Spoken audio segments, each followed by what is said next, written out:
Welcome back to the channel, everybody. So today we have some XRP news, Bitcoin news, Ethereum news, some crazy banking news. This article is going to blow your mind. And then we have some debt crisis news, financial crisis news. There was a lot of articles written today about that. So, hey, keep your eyes open, folks. But let's begin here with this article. Is titled Top Ripple Executive Shares Crucial Tokenization Opinion. How does it affect XRP? Well, let's find out. It says here, Oliver Segovia, the head of payments marketing at Ripple, recently took to social media to share an insight into the future of transactions. In a thought-provoking post, Segovia asserted that, quote, everything computes via tokens. Everything. It says, everyone transacts via tokens, unquote. Unquote. Wait, if this future actually unfolds, and this is what I'm talking about when I'm talking about potentiality, if that future actually unfolds and you have, well, let's be real, you're going to have some legacy system offerings. They're, for lack of a better word, they're going to parasite off the new financial system if this future unfolds, no guarantees. But if you have a few of the top utility coins moving massive amounts of value, how does that affect their prices in the future? That's what I'm keeping in mind. So look at the top projects: XRP, XLM, Algorand, Solana, Chainlink. It's the same companies building and having more developments and moving forward, dominating. I'm talking about at the top, respected by institutions that actually would trust putting capital through them. At this point, I think you can see the writing that is in the future. But anyway, let's continue on here. And let me add in, always keep in mind, you can read all of this for yourself. All the companies that have praised Solana, Chainlink, all the connections Ripple has. See, in the future time, that's where those connections can come in handy. That's some of what makes these utility coins so bullish. A lot of crypto is going to go away. There's no way. There's no doubt about it. You might say, Mick, why do you say that? People always been saying a lot of crypto is going away. Well, there was thousands of coins out there, like tens of thousands of just useless coins out there. But did you see the article that said I think it was in April alone, 1 million. Now, listen, you got to go verify it for yourself. This is just what the article said. I'm just telling you what the article said. But the article said that in April alone, 1 million new crypto tokens were made. 1 million? A lot is going to go away. But the top projects, once crypto is fully legitimized, those are the ones that I believe will thrive into the future. They have all the advantages. But anyway, let's continue on. It says, this statement, while concise, may offer a glimpse into the trajectory of Ripple's business model and the role of XRP in the digital economy. Segovia's assertion underscores commitment to the tokenization of assets as a fundamental aspect of his vision for the future of payments. By emphasizing the universal nature of transactions via tokens, Segovia highlights trends in the transformative power of blockchain technology and digital assets like XRP. It says tokenization, the process of converting rights to an asset into a digital token on a blockchain, lies at the heart of Ripple's solutions for cross-border payments. It says XRP as a digital asset plays a key role. So, the future looks so insanely bullish. I just don't see anything pointing the opposite as of now. If it changes, then my mind will change, and I will have to change my verbiage if I see factual information that points me in a different direction. But as of now, I think everything looks good, super good, as a matter of fact. Anyway, XRP as a digital asset plays a key role in facilitating these transactions by providing liquidity and enabling real-time settlement across borders. It says, as the adoption of blockchain technology continues to expand, Ripple remains at the forefront of developing solutions that harness the potential of tokenization to revolutionize the way value is exchanged globally. I'm going to actually offer a little bit of a risky take. Stable coins. I think once there's a possibility that once there's fair crypto regulation if ever we can get it.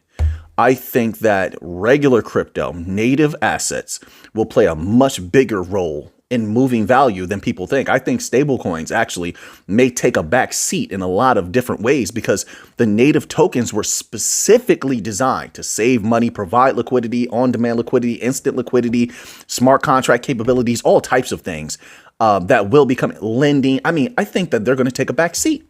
And the only reason that regular native crypto utility coins are not absolutely just going insane and dominating is just simply they're being held back. That's it. But we're making progress every single day towards a better future. So we shall see. We'll see. All right. So now let's move on to this next article here. So now we have a Bitcoin article. All right. So now this article is titled Bitcoiner who called pre-halving all-time high predicts $95,000 Bitcoin price. Now, Bitcoin was up today, folks. I have to tell you the truth. I was cheering. Let's go, Bitcoin. Let's go. Let's go, Bitcoin. I was so excited. I saw that price going up. Now, I don't know. It may come back down. You know how this goes, but it doesn't matter. I was excited. Solana was going up. A lot of other things were going up. I don't take that for granted. I try to maximize the good moments. That's just how I do. Doesn't mean it's permanent. All right. But when good times come, because they're so rare, yeah, I'm going to maximize it. I'm going to appreciate it. That's just my way. But it says here, Bitcoin price records. Oh, Bitcoin price records will come thick and fast. BitQuant says, but no one can say when exactly Bitcoin will break to new all-time highs. I appreciate the honesty. Bitcoin will hit $95,000, quote, in just one move, unquote. Only the timing is uncertain, says a new bullish Bitcoin price outlook. In his latest post on X on May 15th, popular commentator BitQuant doubled down on his optimism on Bitcoin and Bitcoin/USD. Bitcoin is preparing to continue upward, and it should reach a record $95,000 and set new all-time highs. According to BitQuant, such dizzying BTC price levels are a matter of time. It just remains to be seen how much is required. Quote, $95,000 will be achieved in just one move, and that is quite obvious, unquote. He wrote, quote, will that move start tomorrow? Start today, tomorrow, or the day after tomorrow? I don't think anyone knows, unquote. BitQuant was responding to analysis from fellow commentator Mickey Bull Crypto. Or is it Mikey Bull Crypto? The way they spelled it is it's almost spelled like my name, which people pronounce it Mick. It's usually M-I-K, but we write it like M-I-C-K so people could pronounce it more, know how to pronounce it. But it looks like maybe Mickey Bull. I'm not sure. My apologies. But it says here, who spied a so-called, quote, cup and handle, unquote, formation playing out on weekly timeframes. The structure consists of a consolidatory phase following a strong run-up, a reversal and subsequent breakout higher. Mickey Bull, I'm just going to say Mickey Bull. Mickey Bull Crypto agrees that the result will be a return to Bitcoin price discovery. Quote, the breakout will be explosive and will send it to a cycle top, unquote.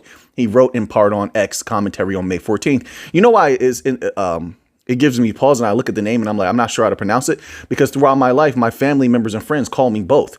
So, my family members call me Mick. All right. But I will say a lot of people who are friends throughout my life, as well as one of my grandmothers, always called me Mickey. So some people call me Mickey, and some people call me Mick since I was little. Right. So I'm not. So when I see another person that has a similar name, I'm not sure how they pronounce it. Is it Mikey? Is it Mickey? Is it Mick? You know what I mean? I don't know. So there's a little interesting tidbit for you. All right. So now BitQuant is known for his Bitcoin price forecast. In 2023, he successfully predicted a new all-time high for Bitcoin/USD before April's block subsidy halving. He and Mickey Bull Crypto are also not alone in their convictions. As Cointelegraph reported, not everyone is negative about where Bitcoin might head next. I'm not negative on it. I'm very positive on it. Of course, I know there's volatility. There's going to be ups and downs. There's going to be profit taking. I believe that sometimes institutions, and I think that for them, it's good business. I think that sometimes they'll bring that price down to allow others to get in. Remember, they do have clients as well. So maybe you bring that price down for other clients to get in, knowing that in the future, that makes it more bullish. More people get in out of the low. If you're a business, is how you're thinking. And then those other institutions are also coming in. So later retail will come back once the price starts going up. You know how that is. Retail typically buys when everything's going up. They don't typically buy when it's down. They'll buy at the top as long as everything looks like, there's the illusion that it'll keep going up.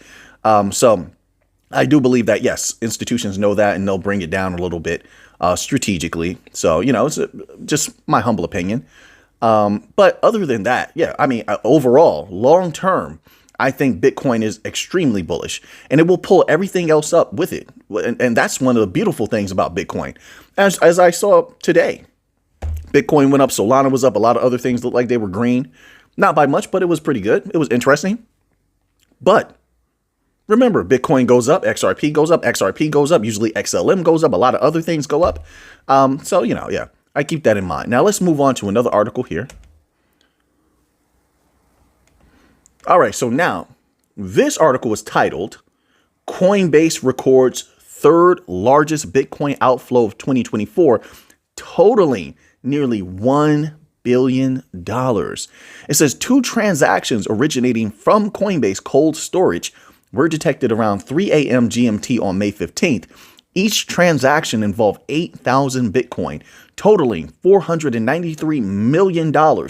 Together, these transactions summed up to approximately 16,000 Bitcoins, valued at nearly $1 billion, approximately $988 million, according to Arkham Intelligence. Arkham?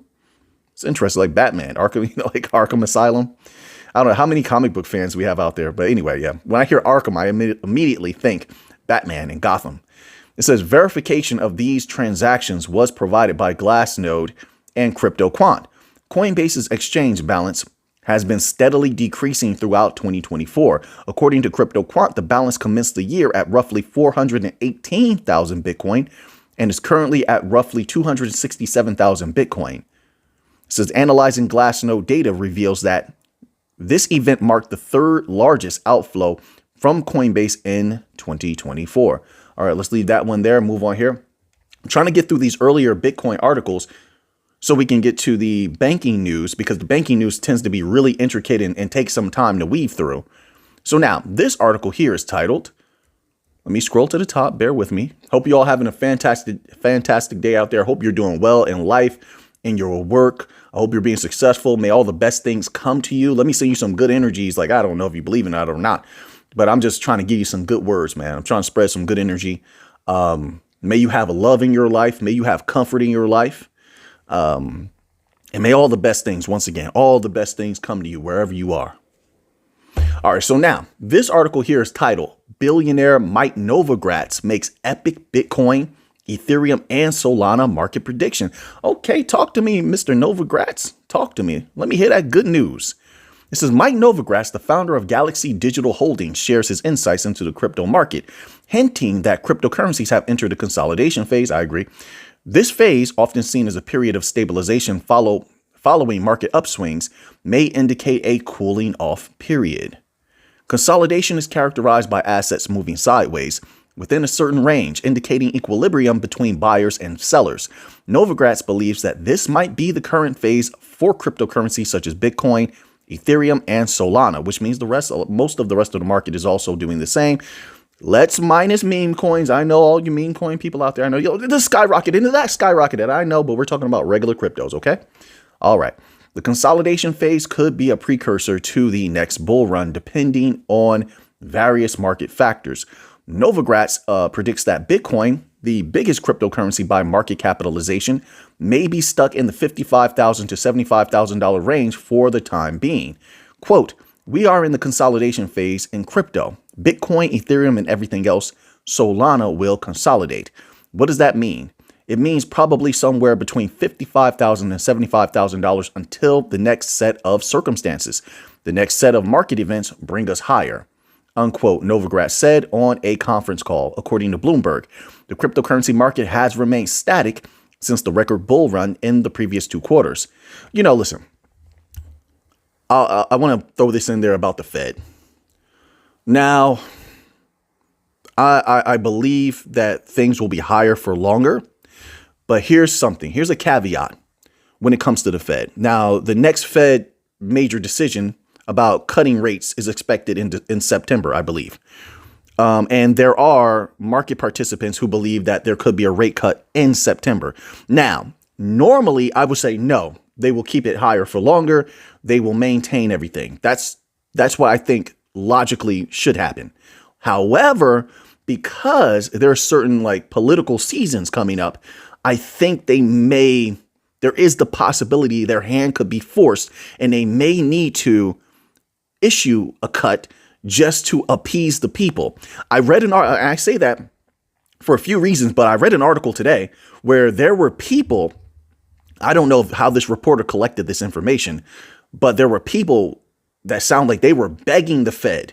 I'm saying this as accurately as I can, begging the Fed for a cut so that maybe life could get a little bit better, for lack of a better word, because those high interest rates are affecting everything very badly.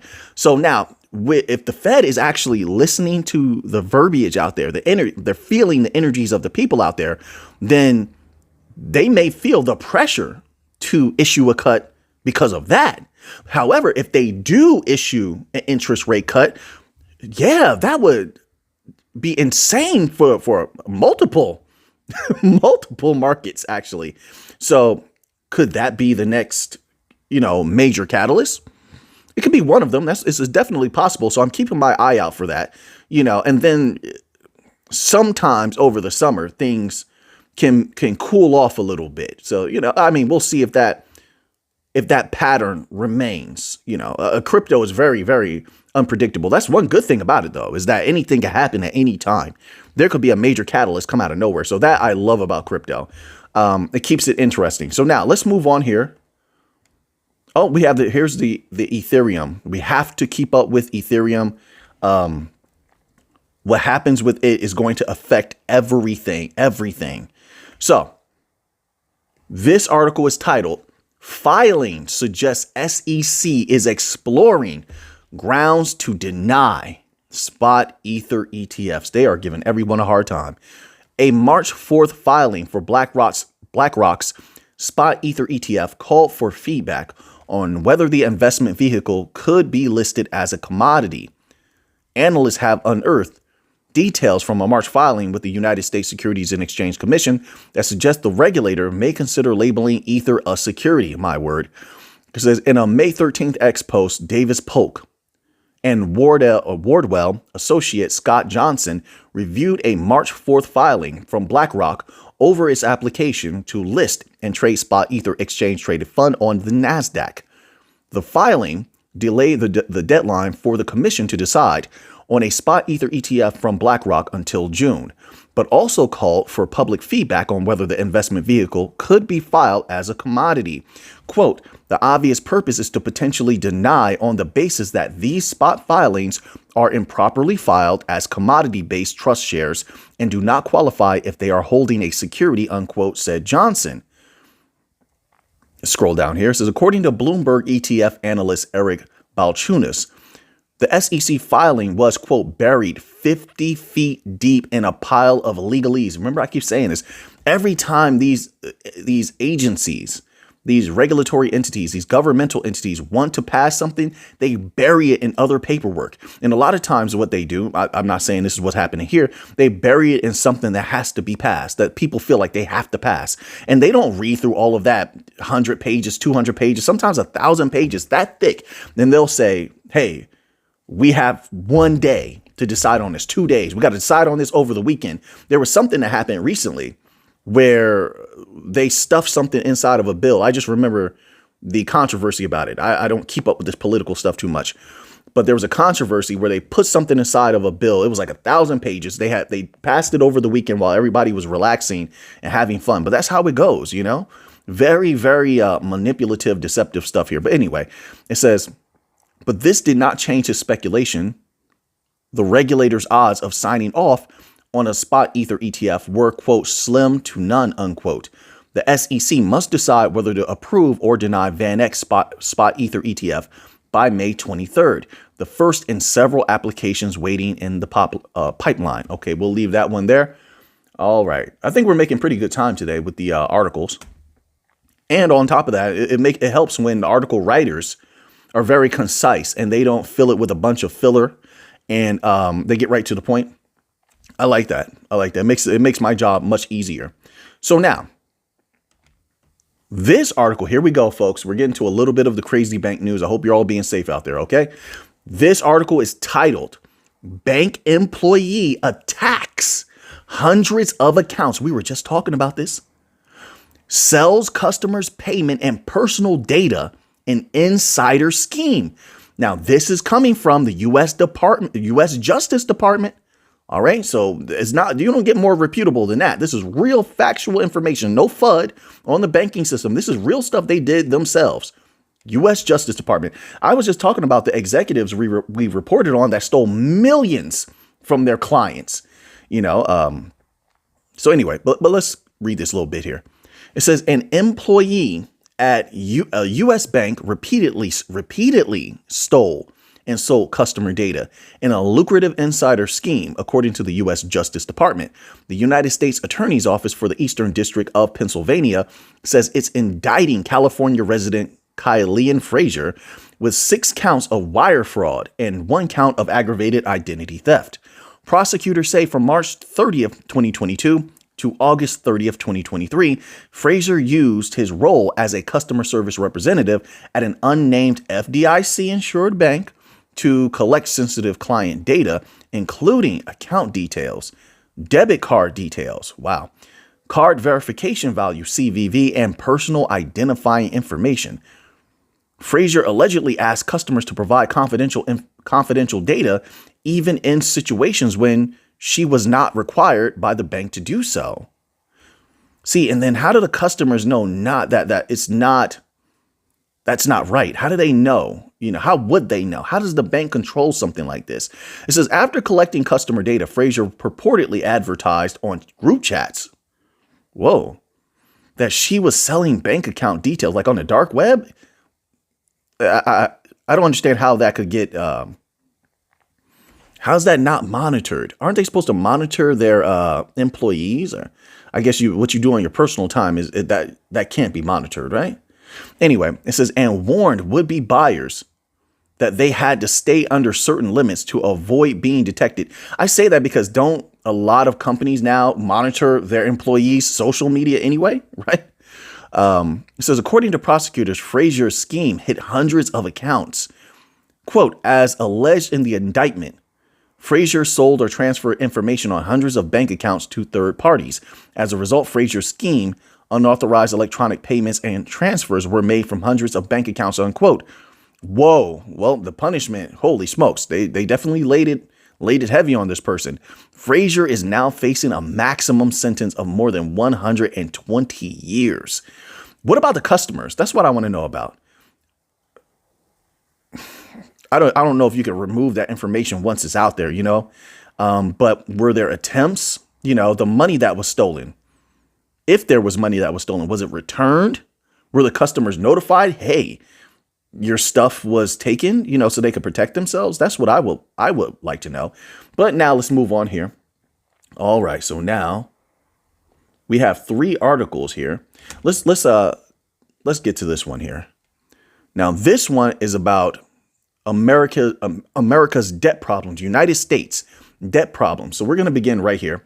And it begins as such. Americans in aggregate do not have a debt problem. It says, except, of course, the debt carried by their government. I would say, it says in aggregate, I would disagree with that. I would, just the data that I've seen, a lot of people have maxed out their credit cards. The cars are getting repoed at historic levels. People are being evicted from, apartments. I mean, I don't know. I would respectfully disagree from what I'm seeing. I don't know what the data is telling this writer.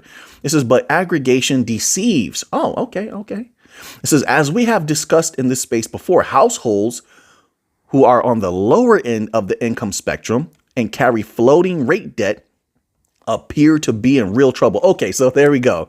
All right, I was about to say, because I'm like, wait, what I'm seeing is completely different here. But they now we're on the same page. It says this is showing up in both delinquency statistics and the earnings of companies that serve the working class and poor. The gold standard source for household debt data is the New York Fed's Household Debt and Credit Report. And the update for the first quarter came out yesterday.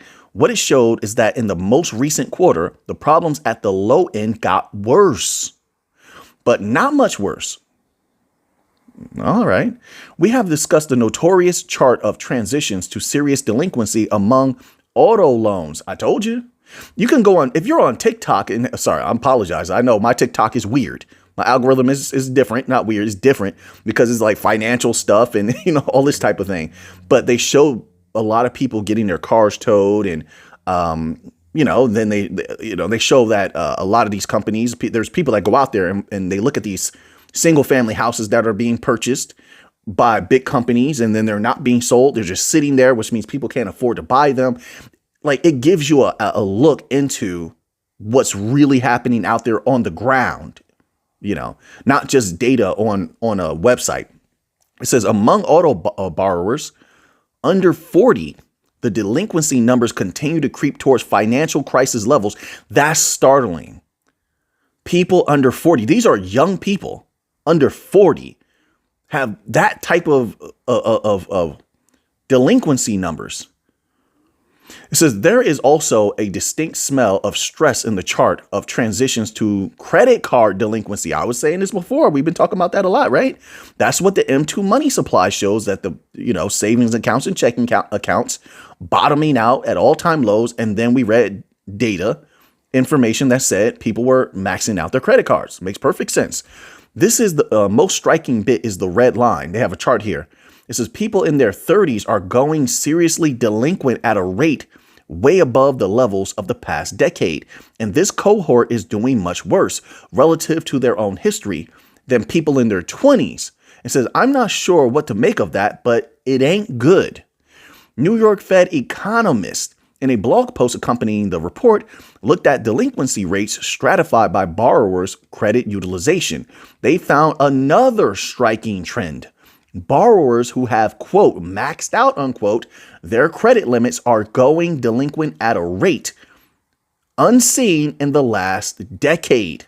Again, these are typically younger and lower income borrowers.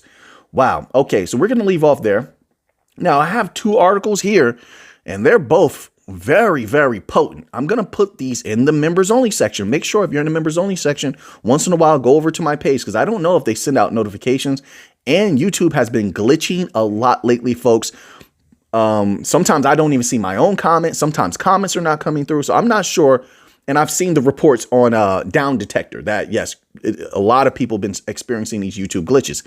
So if you are in the members only section, just make sure once in a while, go over to my page and you'll see all the posts there. But I'm going to put these two posts in the members only section to keep the video on the shorter side, because if we delve into these now, the video will be much, much longer. All right. So now that you have that information, what are you going to do with it? I know what I'm going to do with it. So until next time, everybody, let's get to the money.